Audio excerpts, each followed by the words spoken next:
Sir, ওর কাছে দাঁড়াবো? না না না, আর একটু এগো সামনে। আগে দেখতে তো হবে যে ও একা এসেছে নাকি সঙ্গে কাউকে নিয়ে এসেছে। নে এখান থেকে ইউটার্ন নে।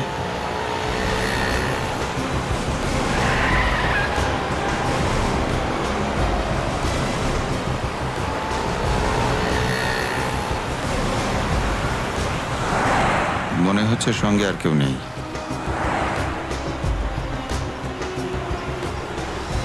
চল ওর কাছে গিয়ে গাড়ি দান করা। হ্যাঁ,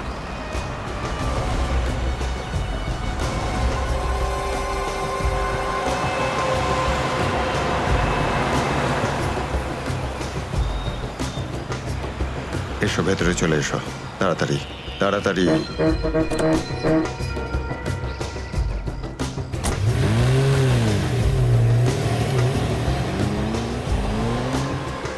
আমায় কোথায় নিয়ে যাচ্ছেন? প্রশ্ন নয়, একদম চুপচাপ বসে থাকো।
চলো বরাবর, তাড়াতাড়ি চলো, হাত লাগাও, তাড়াতাড়ি কাজ করো। দে জলদি জলদি, এইটুকু কম কাজ করতে কি সারা রাত লাগাবি নাকি? চল আফসার, তাড়াতাড়ি। আরে তাড়াতাড়ি কর, চলো ফটাফট কর। তাড়াতাড়ি। আরে চল চল চল, বের করো। তাড়াতাড়ি কর, আরে তাড়াতাড়ি।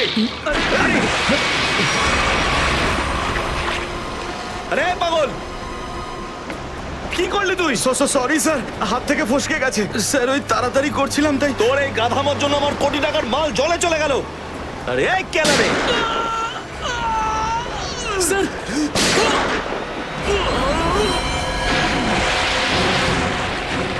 বস, বাকি বাক্সগুলো তুলে নিয়ে এখান থেকে বেরিয়ে যাই। হ্যাঁ এই চল, বের কর বের কর, দে ফটাফট। হ্যাঁ চলো চলো তাড়াতাড়ি। হ্যাঁ, এই দুটো লাশই সমুদ্রের মধ্যে কম করে 12 ঘন্টা ডুবেছিল। হ্যাঁ সালুকে, হ্যাঁ কোস্টগার্ডরাই এদের দুজনকে পেয়েছে।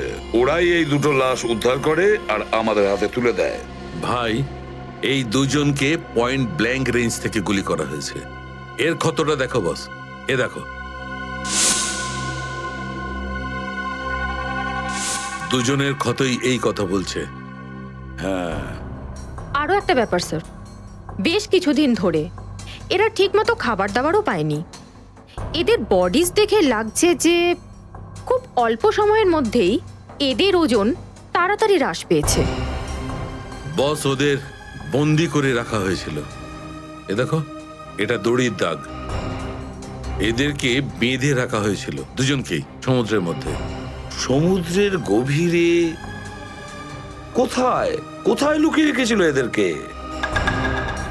তারপরে মেরে ফেলেও দিয়েছে। কি কি চাইছিল খুনি? হ্যাঁ সচিন, আচ্ছা ঠিক আছে, বলো সচিন, কি জানতে পেরেছো? স্যার এরা দুজন সমুদ্রের পাশের গ্রামটাতে থাকে স্যার। আর ওরা কাল রাতে কিছু এমন দেখেছে যেটা বলতে চায়। আচ্ছা, তাহলে বলো, কি দেখেছো তোমরা? স্যার কালকে রাতে আমরা মাছ ধরার জন্য সমুদ্রের অনেক গভীরে যাই। আমাদের নৌকার ইঞ্জিনটা খারাপ হয়ে যাওয়াতে আমাদের ফিরতে অনেক সময় লেগে যায়। স্যার যখন আমরা ফিরে আসছিলাম তখন কিছুটা দূরে আমরা একটা বোটের আওয়াজ শুনতে পাই, আর তাতে বসে কিছু লোক কারোর জন্য অপেক্ষা করছিল। আচ্ছা, কারা সেই লোক? স্যার জানি না, অনেক অন্ধকার হয়ে গেছিল। হ্যাঁ স্যার, তখন সমুদ্রের মাঝখান থেকে জোরে জোরে ইঞ্জিনের শব্দ পাচ্ছিলাম। জলের ঢেউ একেবারে উথাল পাথাল করছিল। আর তারপরে সমুদ্রের মাঝখান থেকে কোনো জিনিস উপরে চলে আসে। সমুদ্রের ভেতর থেকে কোনো জিনিস ওপরে চলে আসে? কি? একটা বড় বাসনের মতন জিনিস হবে।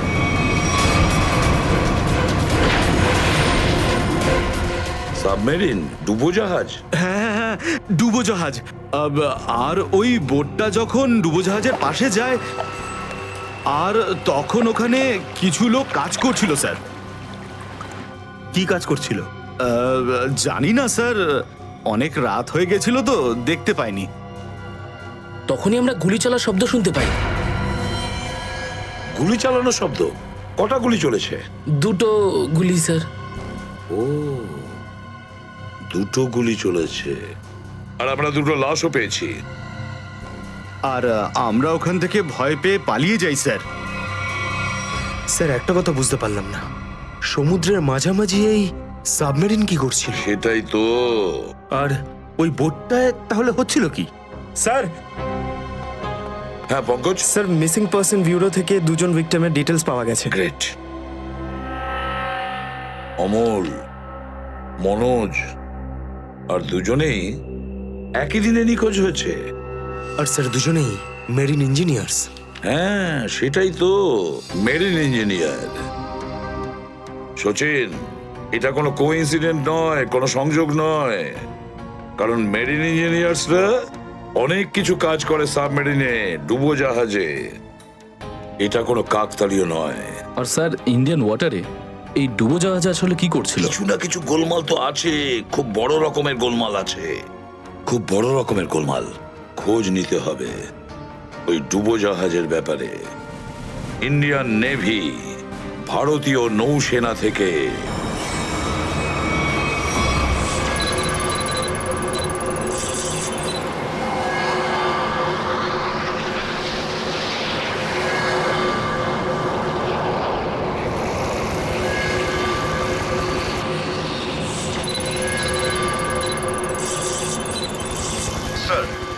এখানে 100 কিলোমিটারের রেডিয়াসে কোনো সাবমেরিন নেই। মাছওয়ালারা কি এই লোকেশনটাই বলেছিল? মনে হচ্ছে ওই সাবমেরিন আমাদের থেকে অনেক দূরে চলে গেছে। একটা রক সাবমেরিন ইন্ডিয়ান ওয়াটারে? বিশ্বাসই হচ্ছে না। কিন্তু এটাই সত্যি। কিন্তু ওরা করছিলটা কি?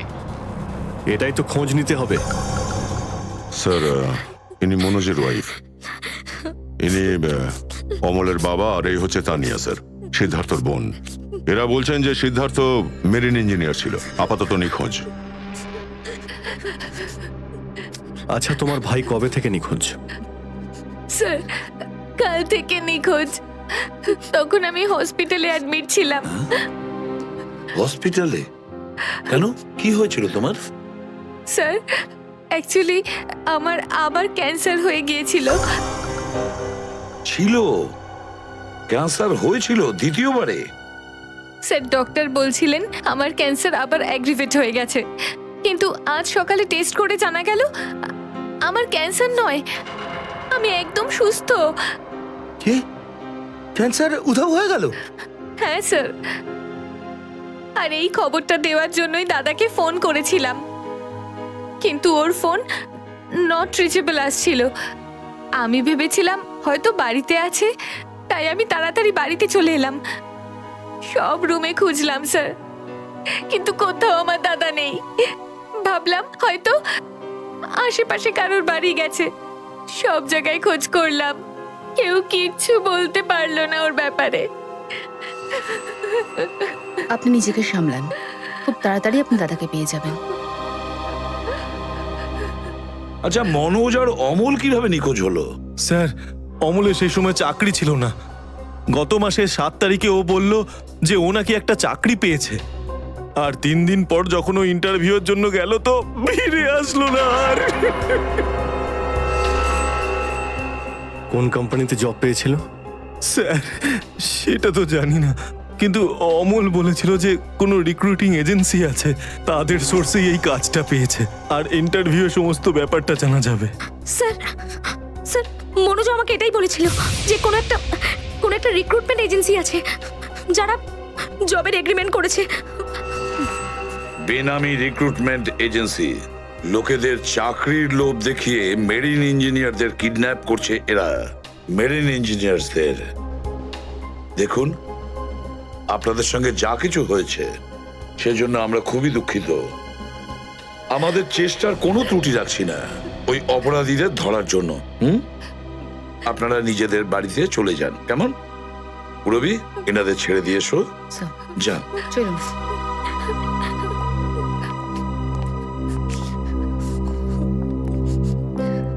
স্যার, হ্যাঁ, স্যার প্লিজ স্যার, আমার দাদাকে খুঁজে দিন আপনারা। ও ছাড়া আমার আর কেউ নেই স্যার, আমার আর কেউ নেই। দেখো মা, চিন্তা করুন না, তোমার ভাইকে আমরা খুঁজে দেবো, আমরা কথা দিচ্ছি। যাও। স্যার পারবেন তো আপনারা? আসুন। Thank you sir.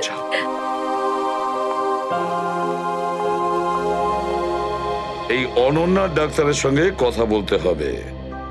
Sir, sir হতে পারে যে সাবমেরিনে প্রচুর টেকনিশিয়ানের প্রয়োজন ছিল, আর সেই জন্যই ওরা এই চাকরির জালটা পেতেছিল।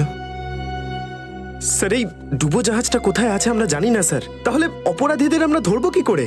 পঙ্কজ, আমাদের এমন কিছু করতে হবে যাতে অপরাধীরা আমাদের খোঁজে আর এই ডুবো জাহাজ অব্দি নিয়ে যায়। কিন্তু অপরাধীরা আমাদের খুঁজবে কেন? খুঁজবে কেন? খুঁজবে না? ওদের তো 2জন ইঞ্জিনিয়ার মারা গেছে, আর ওদেরকে রিপ্লেস করার জন্য এদের নতুন ইঞ্জিনিয়ার তো লাগবেই।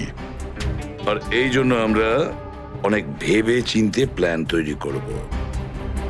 ভেবে চিন্তে প্ল্যান তৈরি করব।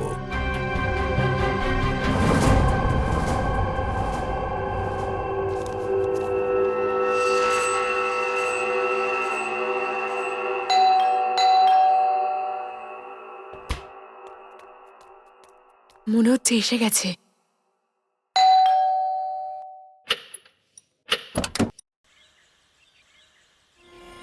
আসুন, আসুন, আপনার জন্যই অপেক্ষা করছিলাম, অনেকক্ষণ ধরে বসে আছেন।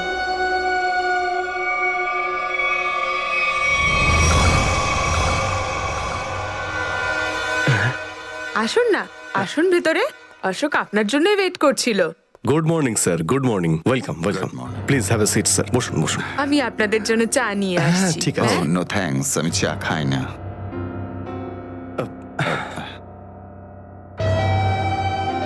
স্যার প্লিজ আমার ভাইকে চাকরিটা দিন না, প্লিজ স্যার।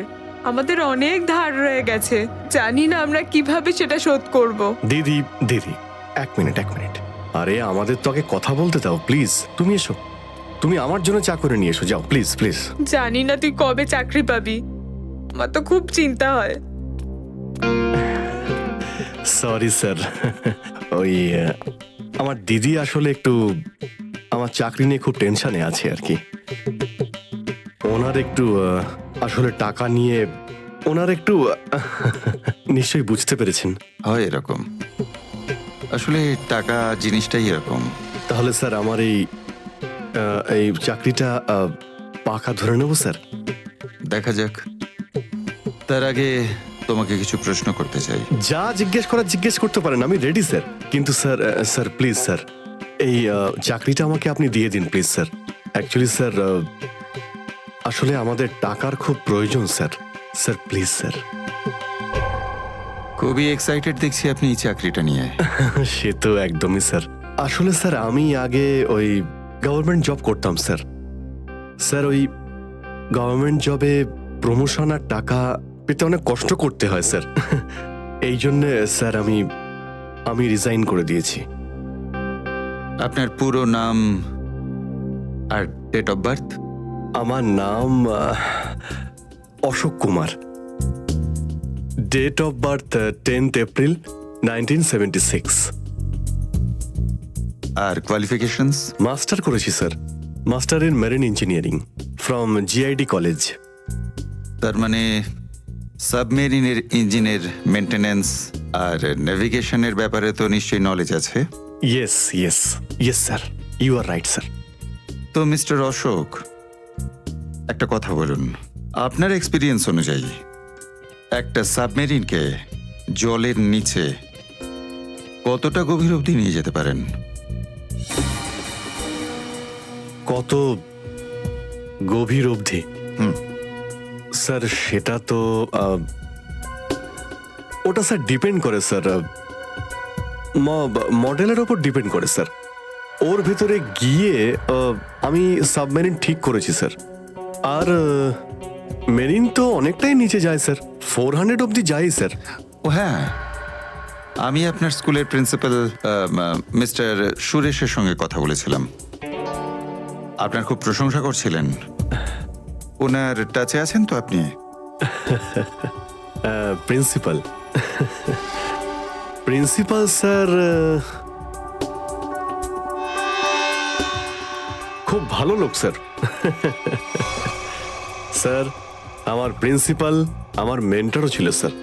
ওনার নাম স্যার সুরেশ নয়, মহেশ ছিল স্যার। আর স্যার উনি তো 2012-এ রিটায়ার করে গেছেন। আর ওনার পরে হয়তো সুরেশবাবু এসেছেন প্রিন্সিপাল হয়ে, ওটা স্যার আমি ঠিক জানি না স্যার, সেটা আপনি নিশ্চয়ই জানবেন। Okay mister Ashok,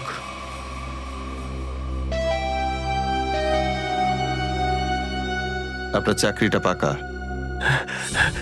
thank you sir, thank you very much. আপনার ফ্যামিলির ফাইন্যান্সিয়াল প্রবলেমটা অবশ্যই আমরা দেখব। আপাতত এই চাকরিটা 6 মাসের জন্য। ওকে ওকে ওকে। এখানকার রুলস অ্যান্ড রেগুলেশনস আপনি জয়েন করার পর জানতে পারবেন। Of course sir, thank you sir. আর হ্যাঁ, দুপুরে ঠিক 2টোর সময় এই ঠিকানায় আমার সঙ্গে দেখা করবেন। Sure sir, thank you.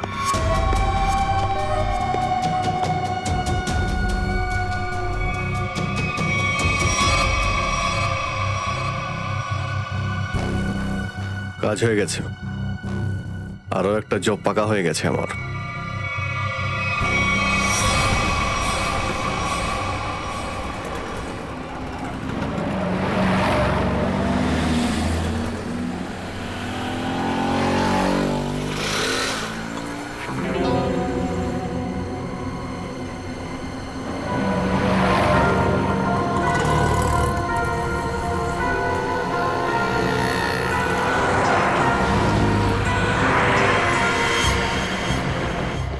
আচ্ছা, খেলা খেলছে আমার সঙ্গে।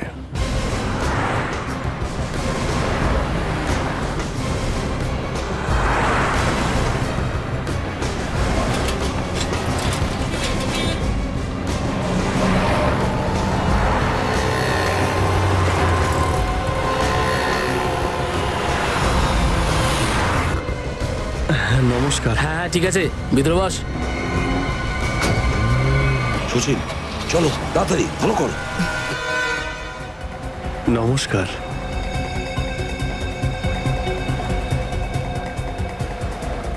কি ব্যাপার, আপনারা কিছু বলছেন না যে?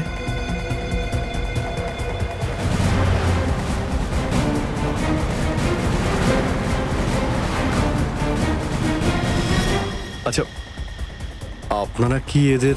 এই চুপ। চুপ চুপ।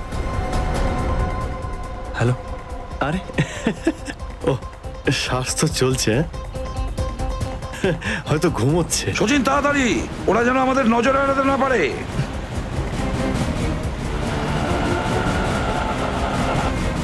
আরে স্যার, আপনি চোখ খুলে কেন ঘুমোচ্ছেন?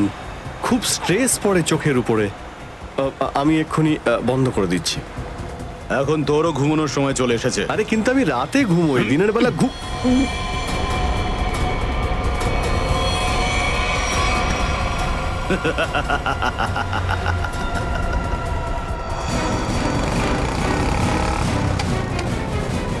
স্যার ওরা তো বেরিয়ে গেল। সচিন, কিছু একটা করো, ওই গাড়িটাকে আমাদের ফলো করতেই হবে।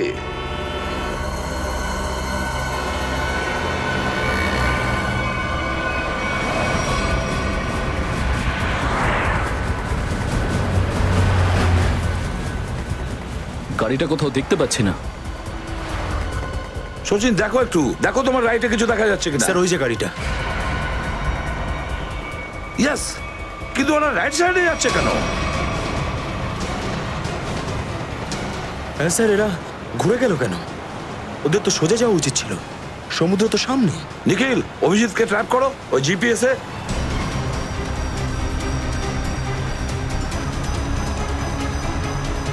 অভিজিৎ স্যারের জিপিএস ডিভাইস সিগন্যাল দিচ্ছে না, কাজই করছে না। ওভারটেক করো এই গাড়িটাকে, ওভারটেক করো।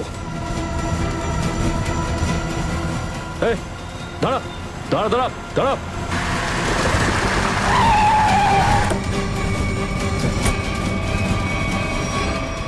বাঁকড়া সবাই কোথায়? কি হয়েছে চুপ বল, গাড়ির ভেতরে যারা ছিল তারা কোথায়? স্যার? এর মধ্যে কেউ ছিল না। কেউ ছিল না মানে? দেখ, সব সত্যি সত্যি বলে ফেল, নাহলে। সত্যি বলছি স্যার, আমাকে একটা লোক বললো যে সঙ্গমনগর চৌরাস্তার মোড়ে গাড়িটা দাঁড় করিয়ে চলে যেতে। আর আর কি বলেছে?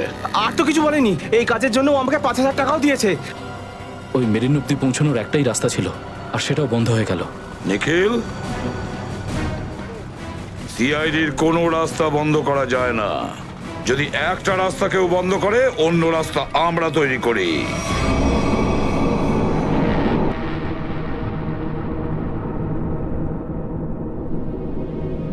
দুজন ইঞ্জিনিয়ার ছিল, আর দুজনকেই একসঙ্গে গুলি করে মারে। কে বলতে পারে? যে কোনো দিন আমাদের নাম্বারে চলে আসতে পারে। হ্যাঁ, আমাদেরও একদিন আসবে সমুদ্রের মাঝে আমরা ডুবে যাব, কিন্তু আমাদের ব্যাপারে কেউ কিচ্ছু জানতে পারবে না। ঠিক বলেছ, কিন্তু মৃত্যুর আগে একবার বেঁচে ওঠার চেষ্টা তো করতেই হবে না?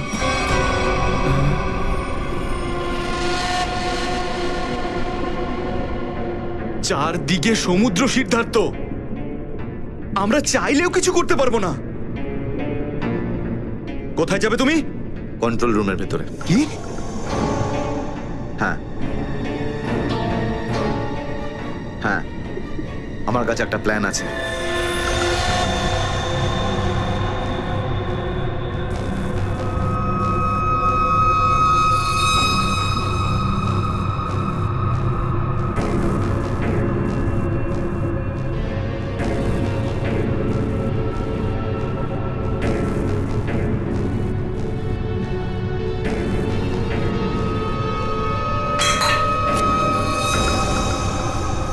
কেউ ওখানে?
আরে এখানে কি করছিস?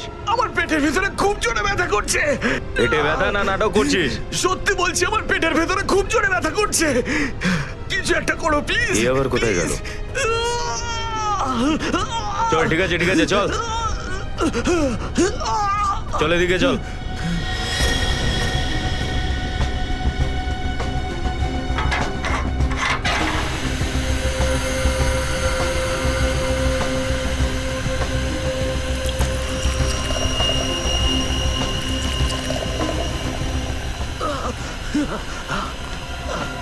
এখানে ওষুধপত্র আছে, খেয়ে নে। কিন্তু এখানে পেট ব্যথার ওষুধ কোনটা? আরে আমি ডাক্তার নাকি? যা খাবার খা, তারপর ঘরে চলে যা। কিন্তু আমি কি করে জানবো যে এখানে পেট ব্যথার ওষুধ কোনটা? আরে শুনুন, শুনুন না।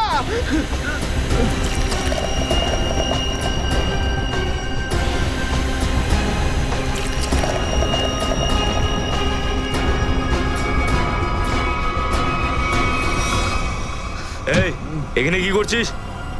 আমি কন্ট্রোল রুম দেখতে এসেছিলাম শুধু। এই না জিজ্ঞেস করে কি করে এলি তুই? এদিক ওদিক গেলে না প্রাণে মেরে দেবো। চল বেরো এখান থেকে, বেরো, চল।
এসব কে করলো শুনি?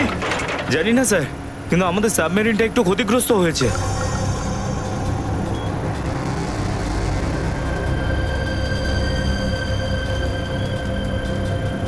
গ্যালারে নেভি এসে গেছে, ওদের জাহাজ আর কামান দেখা যাচ্ছে। কি কি না? হ্যাঁ, নেভিরা তো সামনে চলে এলে তোমাদের মরার এত শখ। কিন্তু স্যার এখন কি করব? কি আর করবে, কেটে পড়ো এখান থেকে।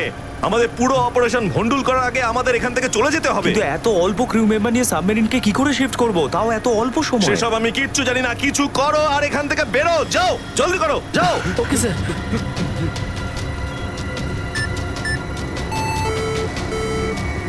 ডেকের ওপর আমাদের আরো লোক দরকার।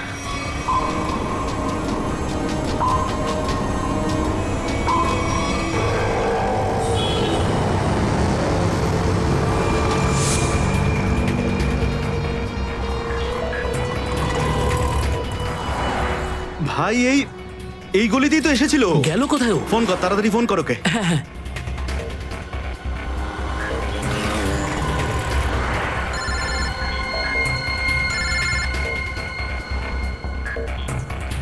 কেটে দিচ্ছে। হ্যাঁ, ফোন কেটে দিচ্ছে।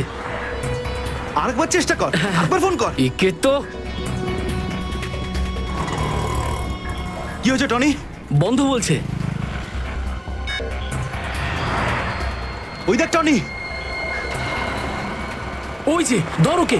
দাঁড়া দাঁড়া দাঁড়া দাঁড়া। হ্যাঁ হ্যাঁ, চল গাড়িতে চল চল চল।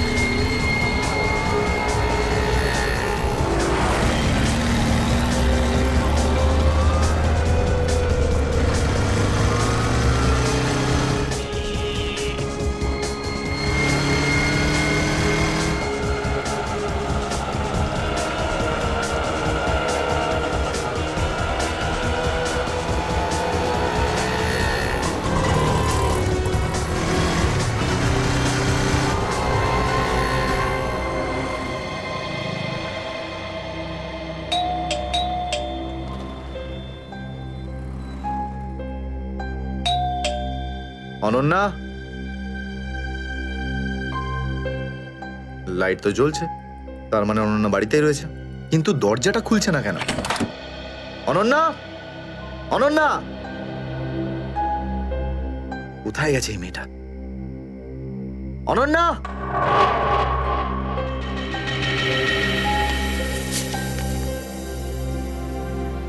আমি আজকে কিছু জানতে পেরেছি। আমি তোকে আর বিরক্ত করতে চাই না।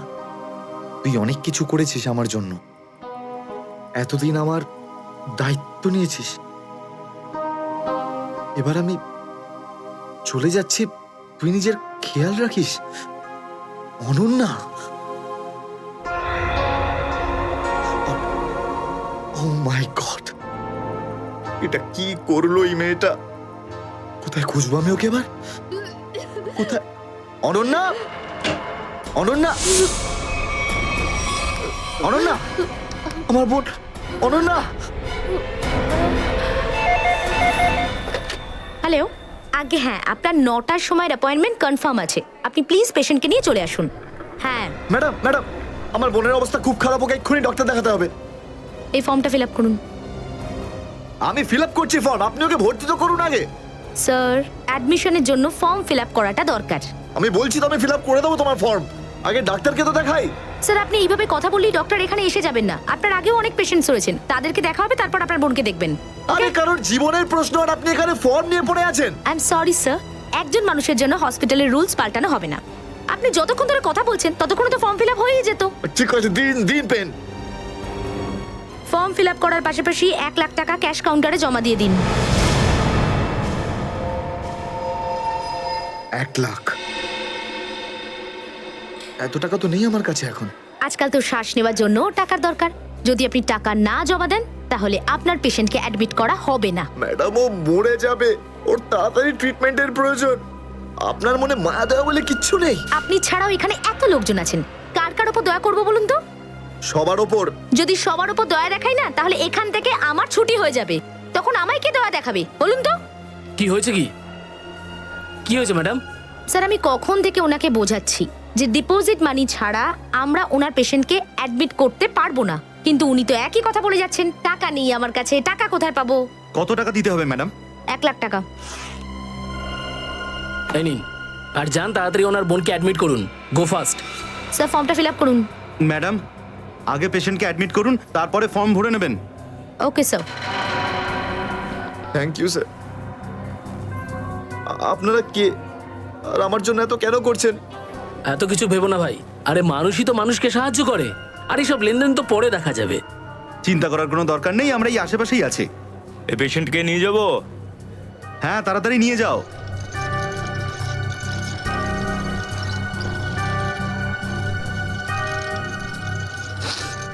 আমি আসছি এক্ষুনি। হ্যাঁ যাও।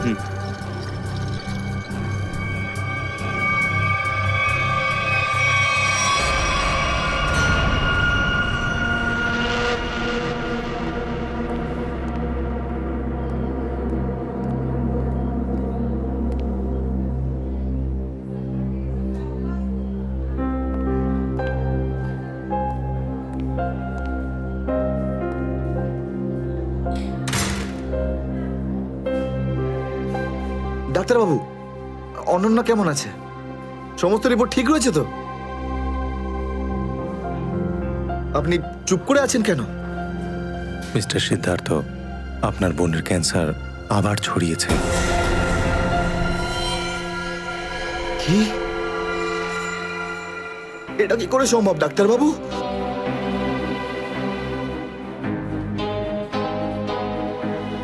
এটা কি করে হতে? সিদ্ধার্থ, এরকমটাই হয়েছে। কিন্তু অনন্যা তো ঠিকই ছিল, তাই না? ওর সমস্ত রিপোর্ট বলছিল যে ওর আর কোনো বিপদ নেই, আর আপনি বলছেন যে আবার? না ডাক্তারবাবু, এটা হতে পারে না। এমনটাই হয়েছে। গত 3 বছর ধরেও বিপদমুক্ত ছিল, কিন্তু এইবার রোগ অনেক বেশি ছড়িয়েছে। খারাপ কিছু ঘটেও যেতে পারে। আপনি কি বলতে চাইছেন ডাক্তারবাবু? এটাই যে তোমার বোন অল্প কয়েকদিনই বাঁচবে। না ডাক্তারবাবু, এরকম বলবেন? ডাক্তারবাবু, ওর জন্য কিছু করুন না ডাক্তারবাবু, কিছু করুন আমার বোনের জন্য প্লিজ। এক্সপেরিমেন্টাল ট্রায়াল আছে, হয়তো এতে ওর প্রাণ বেঁচেও যেতে পারে। হ্যাঁ, তো করুন না এক্সপেরিমেন্ট। আমি কখন আটকালাম? প্লিজ করুন। কিন্তু এই ট্রিটমেন্টে অনেক খরচা হবে। কত? কম করে প্রায় 15 লাখ টাকা। 15 লাখ? অনন্যার জ্ঞান ফিরেছে, ও আপনাকে ভেতরে ডাকছে।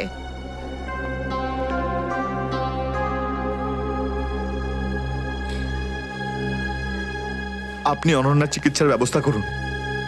আমি টাকা পয়সার ব্যবস্থা করবই, by hook or by crook, কিন্তু আপনি প্লিজ ওর চিকিৎসা করুন। তাড়াতাড়ি করো, কারণ আমাদের হাতে সময় বেশি নেই। হ্যাঁ।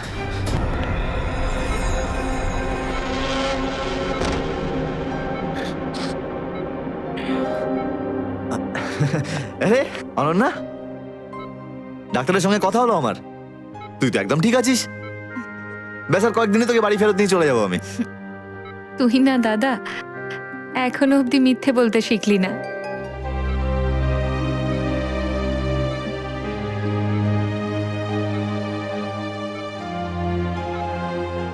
আমরা আগের বার ক্যান্সারকে হারিয়েছিলাম, আর এবারেও ক্যান্সার হারবে আমাদের থেকে। তুই তুই বাঁচবি অনন্যা। দাদা, যদি আমার ভাগ্যে বাঁচা থাকতো না, তাহলে 2 বার ক্যান্সার হতো না আমার। দাদা, আমার কথাটা শোন। তুই নিজের সমস্ত সুখ আমার জন্য এভাবে ত্যাগ করিস না দাদা। তুই আমায় ভুলে যা দাদা। এবারে নিজে ভালোভাবে বাঁচ। আমার সব খুশি তো তুই অনন্যা। তুই, তোকে যে কোনো ভাবে আমি বাঁচিয়ে ফিরবই। তুই মনের জোর হারাবি না কিন্তু। তুই এত ভালো কেন রে দাদা? কেন এত ভালো? যদি আরো কিছু বছর তোর সাথে বাঁচতে পারতাম আমি। আমার ভাগ্যটাই খারাপ। দাদা, তুই আমার জন্য কত কিছু করেছিস, সব সময় তুই আমার কথাই ভেবেছিস। তাই তো নিজের সব টাকা আমার উপর খরচা করে ফেলেছিস, নিজের চাকরিটার পর্যন্ত বেহাল অবস্থা করেছিস। এখন কি নিজের প্রাণ দিয়ে তুই আমায় বাঁচাবি?